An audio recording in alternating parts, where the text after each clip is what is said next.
Our first speaker today is an astronaut who's gone into space 4 times and has logged almost 1,000 hours off our planet. It's an amazing amount. Her most important mission was to fix the Hubble Space Telescope, because when Hubble was launched, astronomers found out that it didn't focus. After her mission, everything was okay. My friends, please give a warm Starmus Earth welcome to Kathryn Thornton.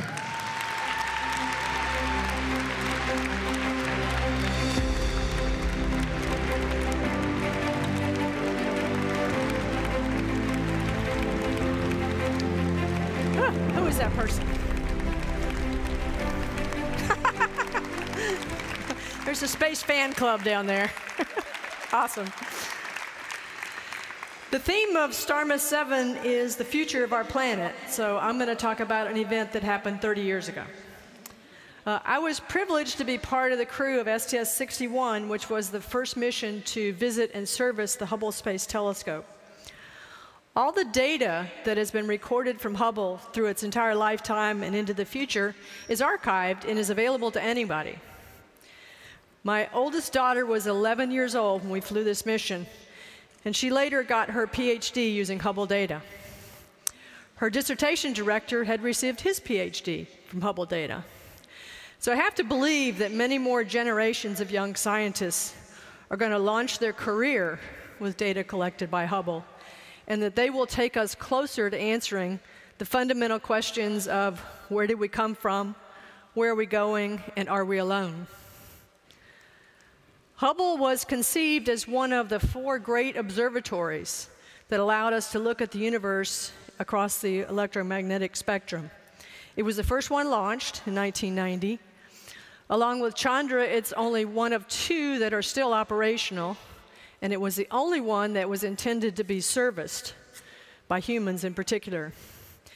It was conceived in 1946. It was funded, the National Academy of Science recommended it in 1962. It was finally funded in 1978. Originally intended to launch in 1983, finally launched in 1990. So this $5 billion telescope, long awaited, high expectations, was finally deployed in April of 1990.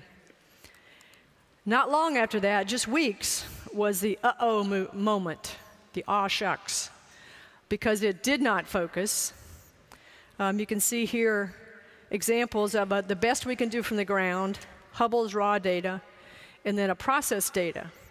So you can imagine that the initial reactions were profound disappointment, anger, blame, lots of bad press for NASA. And while the review committees were doing their hearings and writing their reports, scientists and engineers got busy working on what can we do? How can we make this better? So in the near term, they came up with a scheme to mathematically clear up the images. So the light from a point source should come into a Gaussian peak if the mirror were perfect. It didn't, so that peak for each point is smeared out and has ripples on the outside. So they figured out a way to pixel by pixel mathematically push all that energy back into a central peak. And you can see the HST process data is significantly better than anything we could do from the ground at that time. So even though it was a terrible disappointment, it was still useful for the first 3 years of its life. This is the anatomy of Hubble. You can see the solar panels, the aperture door is open on here. The primary mirror, the culprit in all this, it's probably one of the most perfectly ground, smooth mirrors ever made, but it's too flat. And so the light comes down the light tube, hits the primary mirror, gets distorted, bounces back up to the secondary mirror, and then back down through a hole in the primary to the instruments. The first level of instruments are called radial instruments, and they're kind of pie-shaped. There are 4 of them. 3 of them are fine guidance sensors, and those are part of the pointing and control system on Hubble. One is the wide field and planetary camera that sends us the incredibly gorgeous pictures that we get from Hubble. It's affectionately known as the WIFPIC, so I'll probably get into that jargon. And then below that are the axial instruments. There are 4 down there. They come together in a common axis, right in where the optical beam is. They are each about the size of a very large refrigerator, or a telephone booth, if you can remember what those used to look like. This is the wide field and planetary camera in real life. This is WIFPIC 2. In processing, you can see the white radiator panel that will be visible from the outside of the telescope. The rest of it is interior to it. And off the top of that frame is an arm sticks out, and on the end of it is a pick-off mirror, which is about the size of my hand. That sticks in the optical beam, catches the light, and reflects it into that instrument.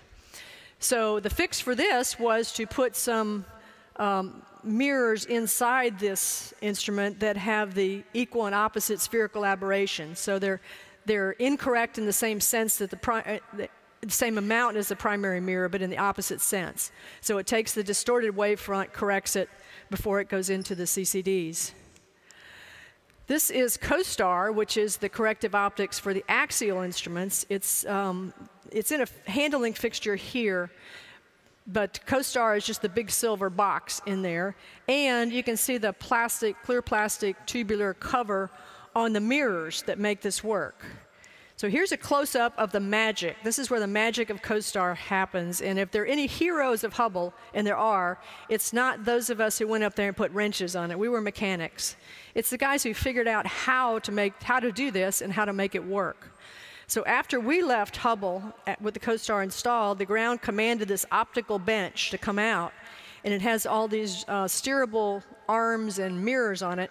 So it collects the light in the optical beam, corrects it, and then reflects it into the other 3 axial instruments in the bottom of the telescope. It's remarkable. We saw it when we were training. We saw them actually deployed on the ground. It looks like something from Aliens. It comes out. We started training. Our crew was assigned in summer of 1992.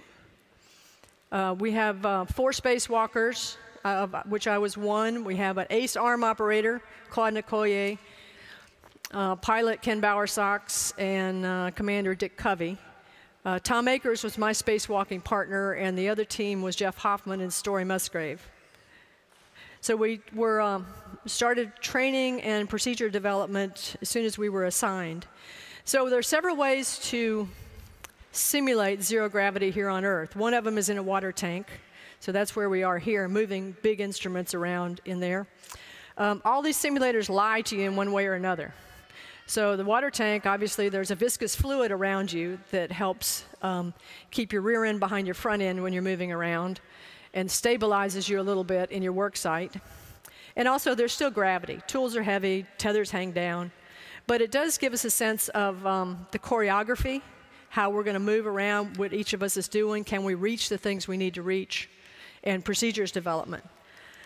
Another way of training is on an air-bearing floor, which is essentially a giant hockey game, air hockey game, where both the astronaut and the instrument are pucks. And so you can get some sense of moving around massive objects there, but you lose 3 of the 6 degrees of freedom. You can't go up-down, you can't do a pitch up-down, and you can't do a roll right-left. So those are lost. And so it distorts a little bit how it's going to work out and how those motions are coupled when you actually get in free flight. Our arm operator, Claude, and his backup, Ken Bowersox, our pilot, trained in a simulated aft cockpit with a helium-inflated Hubble balloon and a mechanical arm that was hydraulic rather than electric like the real one is, and an inflatable astronaut, helium inflatable. This astronaut happened to be quieter and better behaved than the other ones he was going to work with later on, but it's the best simulation we could do on the ground. We also dabbled a little bit in virtual reality. This was in 1992 and 1993, so it was pretty young then. And we had a reasonable model to work with, but there was no force or torque feedback. And so I would see if I could reach a handrail on Hubble, but I couldn't really tell whether I actually reached it or I put my hand through Hubble. So it was a little bit young at that time to be doing any serious training on it. We finally launched in December of 1993. And after 3 days of getting set on orbit, get the doors open, get the arm checked out, get the suits checked out, and the rendezvous process, which takes a couple days, we finally came up to Hubble.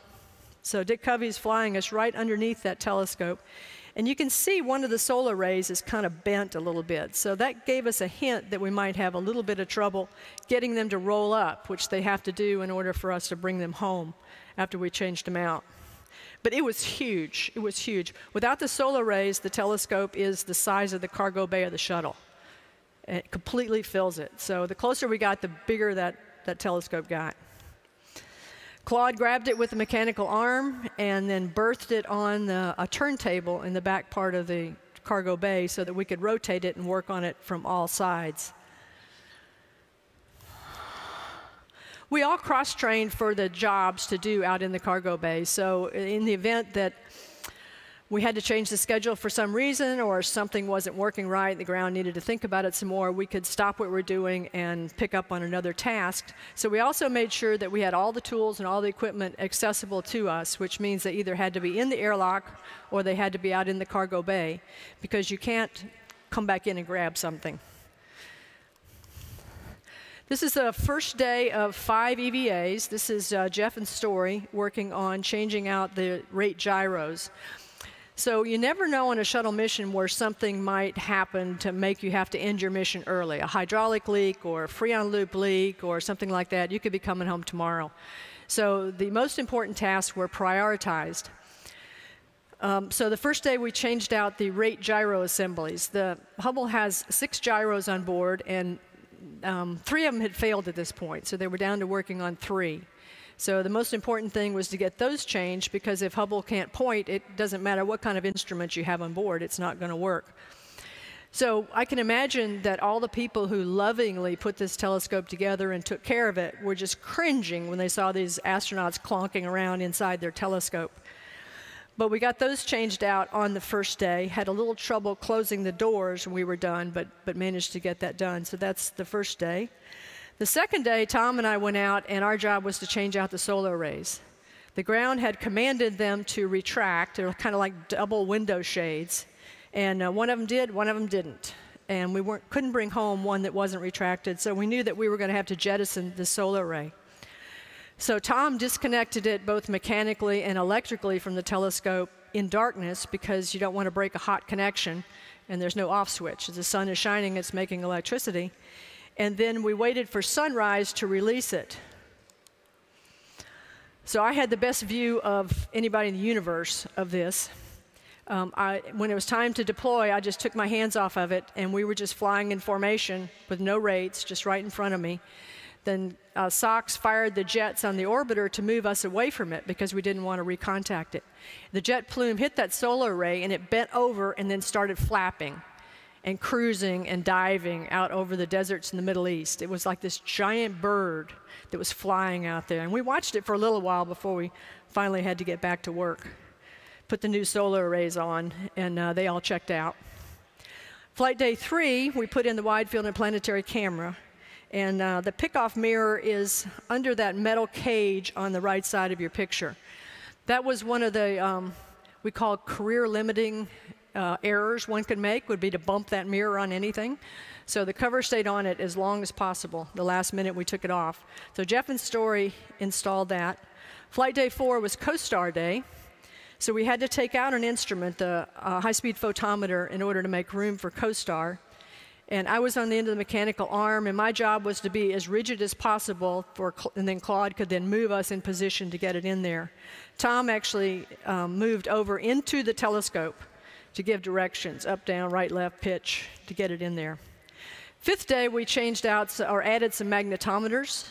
So it allows Hubble to sense the magnetic fields of the Earth and uses that for motion. So Jeff and Story went up to the top of the telescope to do that. Claude was an incredible arm operator from inside. He just made everything so easy for us on the outside. And then finally, it's our last EVA day. The ground opened the aperture door and deployed the solar arrays. They wanted to do that before we closed out our EVAs because we had some mechanical overrides we could have done if it hadn't worked. But it all worked perfectly. And that's our finished product. We got to look at it for about a day in the cargo bay while the ground did checkout, and we called this our finished jewel because it just looked so incredibly beautiful. And finally, Claude picked it up off the turntable and released it gently, gently into space, and time to come home. So we landed in mid-December of 1993, but we didn't know whether the mission had been successful or not, because until the guys did the checkout of Hubble and calibration, we didn't know if it was going to work. And even though we knew that everything we could do had been done correctly and was working, unless the telescope was fixed, nobody was successful. So all through the holidays, we had no sense of whether we'd had a good mission or not, except we did have a little bit of a rumor getting out that it was really good fix. So I found this in one of those highly reliable grocery store periodicals that you could get at that time. But the real thing came out in the middle of January, and it really was spectacular. Incredible pictures, like the Eagle Nebula was one of the first ones out. And so I just marvel at this. I am not an astrophysicist, and in a general audience I might be able to fake it but not hear, so I won't even begin to try. It's just incredibly gorgeous. Here's some comparisons before and after. Looks like somebody smeared toothpaste over the before, doesn't it? And this is what CoStar did. So I mentioned that the light should come in one single peak, and before we put CoStar in, it was all kind of smeared around. Well, there it is, unsmeared. This is the anatomy of Hubble now. It's had 5 service missions. Ours was 1, there was service mission 2. Service mission 3 was broken into 2 parts because the gyros were failing and they needed to get up there and fix them before the instruments were ready for that particular mission. So they got to do A and B. And then there was a service mission 4 in 2009, which was the last one. So it was left up there for the last time with 4 functioning axial instruments. Each new instrument installed had its own corrective optics. So finally, there was no need for CoStar, so it came home and another instrument went in its place. It has a Wide Field and Planetary Camera 3, which every time they get better. New hard panel solar arrays, all new rate gyros, hoping they will last. And I read somewhere the expectation was it would last till 2015. It's still going. It's still going and sending back data. It's down to 3 rate gyros now. They can operate on 2. And without a regular reboost, like we did for every service mission, its altitude is decaying.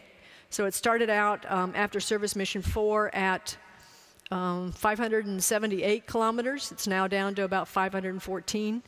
And as it goes down, it picks up more atmospheric drag, which will make it come down even faster. So I don't know what its lifetime is. They're hoping for a little bit longer. And I learned so much about AI since I've been here this week, especially HAL 9000. He wasn't available, so I asked ChatGPT last night, what's the most important discoveries that Hubble has made? And this is what I got.